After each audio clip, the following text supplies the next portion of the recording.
Hi guys. Last video में मैंने आपको बताया था कि अभी वीकेंड चल रहा है तो हम लोग घूमने आए हुए हैं और मैं सोची कि डेफिनेटली मैं जहाँ भी जाती हूँ मैं अपनी यूट्यूब फैमिली को तो याद करूँगी ना कि मैं अपनी यूट्यूब फैमिली को कैसा इनपुट दे सकती हूँ। तो यही है और ये व्यू इतना प्यारा आ रहा है तो मैं सोची आपके लिए एक अच्छा सा वीडियो बनाया जाए। ठीक है, लास्ट वीडियो में मैंने आपको अपनी सक्सेस स्टोरी बताया था कि मैंने कैसे सक्सेस किया। मैं इसके पहले एक अपनी फेलियर स्टोरी के ऊपर भी वीडियो बना चुकी हूँ। तो लास्ट वीडियो में मैंने आपको ये बताया था कि मैंने क्या कैसे किया, मेरी क्या जर्नी रही। लेकिन इस वीडियो में मैं आपको ये बताने वाली हूँ कि मैंने अपनी जर्नी में एक्चुअल में क्या सीखा। ठीक है, मैं पहले एक बहुत ज़्यादा इंट्रोवर्ट टाइप की, बहुत शाय टाइप की बच्ची थी। ठीक है, मतलब वो बिल्कुल किसी भी चीज़ में अच्छी नहीं थी, बोल सकते हो बहुत एवरेज स्टूडेंट थी। और मैंने कितनी सारी हैबिट्स बिल्ड की, काफ़ी कुछ अच्छा सीखा है जो मुझे पूरी लाइफ टाइम याद रहने वाला है। ठीक है, हालांकि अभी मुझे बहुत छोटी सी सक्सेस मिली है, मैं अपने आप को बड़ा मानती भी नहीं हूँ। ठीक है, लेकिन ये है कि ये छोटी सी सक्सेस भी मुझे इन चीज़ों के कारण मिली, ये चीज़ें मैंने अपनी लाइफ में इम्प्लीमेंट की इसलिए। और ऐसा है कि ना, मुझे चाहे सक्सेस मिले, फेलियर मिले, लाइफ में कुछ भी हो, मुझे ये चीज़ें हमेशा हमेशा करते रहनी है। ये मैंने अपने आप को अच्छे से समझा लिया है। ठीक है, मतलब मुझे ये करना ही है, इनके बिना मैं रह नहीं पाऊँगी। तो मैं आपके साथ ऐसे टॉप 5 पॉइंट्स शेयर कर रही हूँ।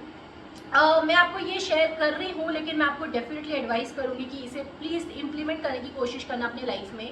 और गारंटी मेरी है कि आपको रिजल्ट देखने को मिलेगा, 110% गारंटी है। ठीक है, तो सबसे पहला पॉइंट है हमारा फिजिकल वर्कआउट ऐड करना अपनी लाइफ में। ठीक है, आपको फिजिकल वर्कआउट करना चाहिए। मैंने बहुत बार आपको बताया, मैं जिम करती हूँ, मेरा एग्जाम होता था तब भी मैं जिम करती थी और फिर एग्जाम दे आती थी, अगर मेरा सेकेंड शिफ्ट में एग्जाम हो, थर्ड शिफ्ट में हो तो। ठीक है, तो ऐसा है कि आपको फिजिकल वर्कआउट ऐड करना चाहिए अपनी लाइफ में। कुछ भी ऐसा फिजिकल, आप जॉगिंग करो, रनिंग करो, योगा करो, जिम करो, कुछ भी ऐसा। आपकी हार्ट बीट बढ़नी चाहिए, ब्लड सर्कुलेशन बढ़ना चाहिए पूरी बॉडी में, आपका दिमाग खुलता है, आपके दिमाग को आपको ना ओवरऑल हिम्मत मिलती है कुछ करने के लिए। ठीक है, जब आप बेसिकली बहुत अच्छा फील कर रहे होते हो आधा पौन घंटा कोई भी एक्सरसाइज करके। और मैं सच बताऊं तो अगर जिम ज्वाइन करोगे तो जिम का यही सीन है कि जब आप वेट्स उठाते हो, वेट्स बढ़ाते जाते हो, आप ना एकदम कॉन्फिडेंट हो रहे हो तो अंदर से आप एज ए पर्सन भी बहुत ग्रो कर रहे होते हो। मतलब सक्सेस अचीव करने के लिए आपको जो मेहनत करनी है लाइफ में, तो वो मेहनत करने के लिए तो पुश करता ही है। मतलब आप 1 घंटा जिम करोगे तो आपको 7 घंटे पढ़ने की हिम्मत तो मिल ही जाएगी कि आपको 7 घंटा कैसे भी पढ़ाई करनी है। बट वही है कि आपको ओवरऑल लाइफ में कैसे कॉन्फिडेंट रहना है, कैसे आपको आगे बढ़ते रहना है, ये सब आपको वहाँ से हिम्मत मिलती है। और हर चीज़ों से डील करने की हिम्मत मिलती है, हर सिचुएशन से लड़ने की हिम्मत मिलती है। बिकॉज मुझे मिली है। ठीक है, मुझे मिली है, ट्रस्ट मी। आप एकदम कॉन्फिडेंट हो रहे होते हो, आपकी पर्सनैलिटी इन्हेंस हो रही होती है, as a person appearance wise भी आप, लुक वाइज भी अच्छे हो रहे होते हो, तो आपको बेसिकली ओवरऑल काफ़ी कॉन्फिडेंस आ जाता है अपने ऊपर, अपने लिए, अपनी लाइफ में। ठीक है, तो यही है कि हो सके, और अगर अभी कुछ फिजिकल वर्कआउट नहीं करते हो, बस ऐसे ही है, सो रहे हो, खा रहे हो, पढ़ रहे हो, इसमें दिन निकल रहा है, तो this is very bad approach. और आपको सक्सेस तो मिल जाएगी, मैं ये नहीं बोल रही आपको सक्सेस नहीं मिलेगी। ठीक है, आप डेफिनेटली एग्जाम क्रैक कर लोगे। एग्जाम क्रैक करने के लिए पढ़ाई ही इंपॉर्टेंट होता है। बट ये है कि एज अ पर्सन हम अपने आप को इग्नोर करके चल रहे होते हैं एक एग्जाम अचीव करने के लिए। तो try and build yourself as a person. ठीक है, अपने आप को एक अच्छा ह्यूमन बीइंग बनाने में, अपने ओवरऑल ग्रोथ में फोकस करो, ना कि सिर्फ अपनी पढ़ाई पढ़ाई पढ़ाई। ठीक है, तो सबसे पहला पॉइंट जिम का था, फिजिकल वर्कआउट का था, जो मेरी लाइफ का बहुत क्रिटिकल पार्ट है। ठीक है, तो सेकेंड पॉइंट यही है कि आपको मेडिटेशन करना चाहिए। ठीक है, मेडिटेशन और जिम दोनों मतलब ना भाई भाई है, आपको दोनों को साथ में ऐड करो। या तो पहले मेडिटेशन कर लो मॉर्निंग में उठ के और फिर जिम करके आओ, आपका दिमाग शांत हो गया, आपकी बॉडी रिलैक्स हो गई। या जिम करके आओ और पूरा दिमाग खुल गया है तो आप बैठ के मेडिटेशन करो आराम से। ठीक है, मेडिटेशन में आपको करना क्या होता है या क्या मेडिटेशन कैसे करते हैं, तो मैं आपको बता देती हूँ। It is not at all a complex thing. सोच के ऐसा लगता है कितना कॉम्प्लेक्स टाइप का क्या है ये, ऐसा कुछ नहीं है। मैं आपको बोल रही हूँ, दिन के 10 मिनट जस्ट शांति से बैठ जाओ, एक बैक स्ट्रेट करके, अपनी बैक स्ट्रेट करके, एक अच्छे से पोस्चर में आंख बंद करके बस बैठ जाओ 10 मिनट। उसके अलावा मेडिटेशन कुछ नहीं होता है। आप सिर्फ 10 मिनट बैठ रहे होते हो और सारे थॉट्स आने दो। जो थॉट्स आ रहे ना, नेगेटिव थॉट्स आ रहे हैं, पॉजिटिव थॉट्स आ रहे हैं, आपको कैसा फील हो रहा है, आपको बुरा फील हो रहा है, आपको एक्साइटमेंट हो रही है, जो भी फील हो रहा है, जैसे फीलिंग्स है आने दो, आने दो। Let it come, let it come, it will come and it will go automatically. Because you are sitting for 10 minutes doing nothing, you are just so calm. जो ओवर थिंकिंग की प्रॉब्लम भी होती है ना, बहुत लोगों को ओवर थिंकिंग की प्रॉब्लम होती है, राइट? कुछ छोटा सा चीज़ हो गया, उसको इतना एक्स्ट्रा एग्जैजरेट करके आप सोच रहे होते हो।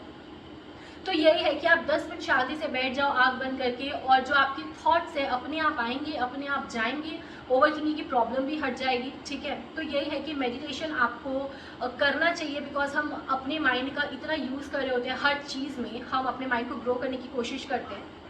तो मेडिटेशन करके उसको काम रखने की भी ज़रूरत है। नहीं तो दिन भर में हम कितना कचरा भर लेते हैं और कितनी फालतू की बातें भर लेते हैं जिनका कोई इंपॉर्टेंस नहीं होता हमारी लाइफ में। तो यही है कि मेडिटेशन आपको ध्यान देना चाहिए, मेडिटेशन करना चाहिए, आई थिंक, ठीक है? थर्ड पॉइंट है अच्छी बुक्स रीड करना, बिकॉज हम पढ़ाई कर रहे होते हैं, पढ़ाई की चीज़ नॉलेज पार्ट अलग है और अच्छी बुक्स रीड करके अपनी पर्सनालिटी को इन्हेंस करना अलग है, ठीक है? मैंने रियलाइज़ किया, मैंने धीरे धीरे करके ये सारी चीज़ें ऐड की, ऐसा नहीं कि वन डे से ही मैंने सब कुछ ये पॉइंट्स बना के स्टार्ट कर लिए। मैं धीरे धीरे करके एक एक चीज़ ऐड करती गई, तो मुझे रियलाइज़ होती गया कि मैं एज अ पर्सन कितनी अच्छी होती जा रही हूँ, एज अ पर्सन कितना इन्हेंस होती जा रही हूँ।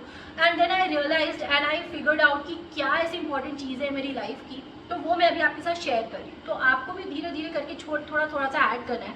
आज एक चीज़ ऐड करो, कुछ वक्त के बाद जब आपको रिजल्ट मिले तो दूसरा ऐड करना, ठीक है? तो आपको अच्छी बुक्स रीड करनी चाहिए। क्यों रीड करनी चाहिए, मैंने पहले भी इसके बारे में बोला हुआ है, अभी भी बोल रही हूँ कि आपको अच्छी बुक्स रीड करने की ज़रूरत है। बिकॉज जब आप अच्छा खाते हो, आपको अच्छा खाने की ज़रूरत है अपनी बॉडी को हेल्दी रखने के लिए। आप जंक पे जी नहीं सकते, राइट? तो अच्छा खाते हो अपनी बॉडी को हेल्दी रखने के लिए, तो माइंड को भी फीड करना ज़रूरी होता है, माइंड को भी खाना देना ज़रूरी होता है, और अच्छा खाना देना ज़रूरी होता है। जब हम फालतू की बातें सुन रहे होते हैं तो हमारा माइंड गलत चीज़ों से फीड हो रहा होता है, ठीक है? तो आपको अच्छी चीज़ें पढ़ के अपने माइंड को सही खाना देना ज़रूरी है, सही फीड करना ज़रूरी है। और लाइफ में जैसे कि हम जानते हैं, we live in India and everybody is not advanced, right? हमारे पेरेंट्स के जनरेशन का अलग थॉट प्रोसेस चल रहा होता है, आपका अलग चल रहा होता है, आप कुछ लाइफ से और अलग चीज़ चाह रहे होते हो, उनका कुछ अलग एम होता है। तो ये सारी चीज़ों से डील करने के लिए आपको रास्ता नहीं मिलता कि क्या सही है और क्या गलत है, राइट? हम फंस जाते हैं कि अरे यार मैं तो गलत नहीं हूँ, पेरेंट्स है तो सही बोल रहे होंगे। ट्रस्ट मी, ऐसा नहीं होता है, कभी कभी पेरेंट्स भी गलत होते हैं। और हमारे जनरेशन में तो यही चल रहा है कि जो हम चाहते हैं वो पेरेंट्स नहीं समझ पाते, और जो वो चाहते हैं वो शायद हम भी नहीं समझ पाते, बिकॉज अब हम काफ़ी डिफरेंट हो चुके हैं।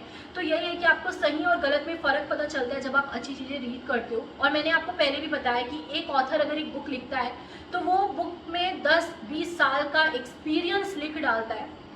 एक बुक में आपको 10 से 20 साल का एक्सपीरियंस मिल जाता है, जिसको आप 20-25 दिन में पढ़ लेते हो, और आप देखो कितने इयर्स आप एडवांस हो गए। आप एक बुक पढ़ के कितने इयर्स, एक इंसान का कितना एक्सपीरियंस आपने गेन कर लिया, ठीक है? तो आपको अच्छी बुक्स रीड करना चाहिए। और हाँ, बहुत लोग पूछते हैं कि दीदी कौन सी बुक्स रीड करना है, तो अभी अगर आप स्टार्ट कर रहे हो तो स्टार्ट करना द सीक्रेट बुक से। द सीक्रेट बुक है रोंडा ब्रायन की, ठीक है? रोंडा ब्रायन ऑथर का नाम है, द सीक्रेट। यहाँ से स्टार्ट करना। इनके 4 पार्ट है, 4 एडिशन है बुक के, तो फर्स्ट एडिशन से स्टार्ट करना। द सीक्रेट फर्स्ट एडिशन ही है, ठीक है? तो यहाँ से स्टार्ट करो, आई एम गारंटिंग यू कि आपको हेल्प मिलेगी, ठीक है? उसके बाद फोर्थ पॉइंट जो मैंने बुक से ही सीखा है वो है अपनी चीज़ों को मैनिफेस्ट करना। आप मैनिफेस्ट करते हो, बेसिकली आप एक विजन बनाते हो कि आपको क्या चाहिए, ठीक है? पहली बात तो ना अपने माइंड में क्लैरिटी रखो, माइंड में कन्फ्यूजन नहीं होना चाहिए कि मुझे ये चाहिए वो चाहिए वो चाहिए, कहीं भी हाथ मार रहे, कहीं भी एग्जाम्स दे रहे। हाँ, एग्जाम्स आप हर तरह के दो एक्सपीरियंस लेने के लिए, हाथ पैर भी आपको मारना चाहिए, बिकॉज अपॉर्चुनिटी कब आ जाए आपको पता नहीं चलता। बट माइंड में क्लैरिटी होना बहुत इंपॉर्टेंट है कि आपको एक्चुअल में करना क्या है लाइफ में, एक्चुअल में क्या चाहिए लाइफ में। माइंड में क्लैरिटी होना बहुत इंपॉर्टेंट है। और आपको ना एक चीज़ और मैं ऐड करूँगी, आपको अपनी प्रायोरिटी भी पता होना बहुत ज़रूरी है। बहुत लोगों को पता नहीं होता कि उनकी लाइफ में क्या प्रायोरिटी है उनको, ठीक है? उनको नहीं पता होता। आप कोशिश कर रहे हो तो एक ऐसे फ्रेंडशिप को चेस करने की जो शायद आपको मैटर भी नहीं करता, आपके साथ वो लॉन्ग लास्टिंग भी नहीं रहेगा, आप अपना टाइम वहाँ दे रहे हो तो पता नहीं क्यों। तो बहुत इंपॉर्टेंट है माइंड में क्लैरिटी होना, आपको आपकी प्रायोरिटीज़ पता होनी चाहिए कि मुझे ये पर्सन इंपॉर्टेंट है लाइफ में, ये चीज़ें इंपॉर्टेंट है लाइफ में, और मुझे पढ़ना है तो ये करना है, इतनी क्लैरिटी होना ज़रूरी है, ठीक है? तो यही है कि आप चीज़ों को जब मैनिफेस्ट करते हो तो मैनिफेस्ट करना का मतलब कि आप अपना एक विजन बनाते हो कि मुझे ये चाहिए, और आप उसको इमेजिन कर रहे हो तो रेगुलर बेसिस पे कि मैं हूँ, I am doing the job, okay, मैं हूँ, मैं एसबीआई में हूँ, मैं एसबीआई की एम्प्लॉय हूँ। अपने आप को मैनिफेस्ट करना, और इसका सबसे अच्छा तरीका है कि आपको जो चाहिए, आपका जो गोल है उसे लिख के अपनी स्टडी टेबल में या ऐसी जगह में लगा लो जहाँ डेली आप उसे देख पाओ, ट्रस्ट मी, हमको ऐसा लगता है कि यार क्या ही होगा, ठीक है, एक बार लगा के हम बोर भी हो जाते हैं उसको लगाने के बाद। बट द रियलिटी इज़ कि जब आप उसको डेली देख रहे होते हो ना, जब आप अपने विजन को डेली देख रहे होते हो, चाहे आप कॉन्शियसली उसे सोचो या ना सोचो, आपका जो सबकॉन्शियस माइंड होता है वो अपने आप वर्क करता है और कहीं ना कहीं चीज़ें अपने आप मैनिफेस्ट हो रही होती है और आपको मिल जाती है। ट्रस्ट मी, एक बार करके देखो, ठीक है। तो यही है कि आपको मैनिफेस्ट करना सीखना चाहिए। और ये आप कहाँ से सीखोगे, मैंने कहाँ से सीखा, यही अच्छी बुक्स रीड करके। इसीलिए आपको बोला कि बुक्स रीड करना भी इम्पॉर्टेंट है, उसके बाद मैनिफेस्ट करना सीखो। एंड लास्ट पॉइंट है डिसिप्लिन।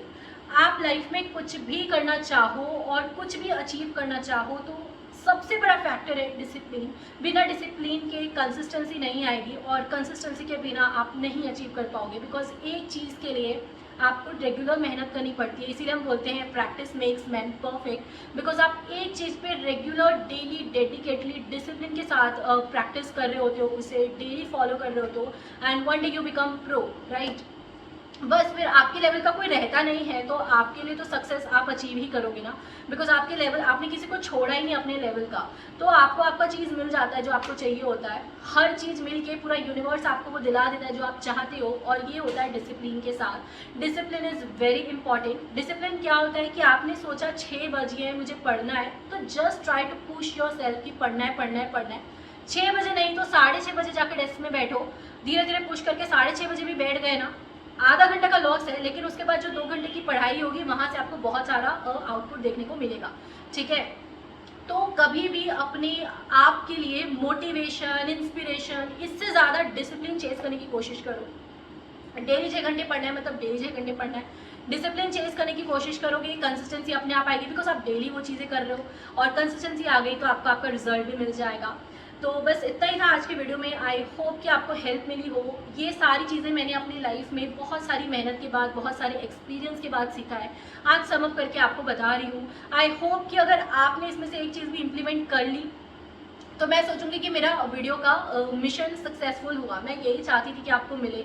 और एक लास्ट टिप दूंगी कि नेचर से जुड़े रहना बहुत इंपॉर्टेंट है, ठीक है। आप नेचर, जब आपको अच्छा फील नहीं हो रहा होता है, नेचर में जाके बैठो, देखो एनिमल्स को, देखो कहीं किसी पार्क में जाओ, कहीं भी जाओ, जाके बैठो नेचर के बीच में 10-15 मिनट बैठ कर आओ, आपका माइंड बहुत काम हो जाएगा। Trust me on that. एक रूम में घुस के पढ़ने से आपको कुछ नहीं मिलता, ठीक है।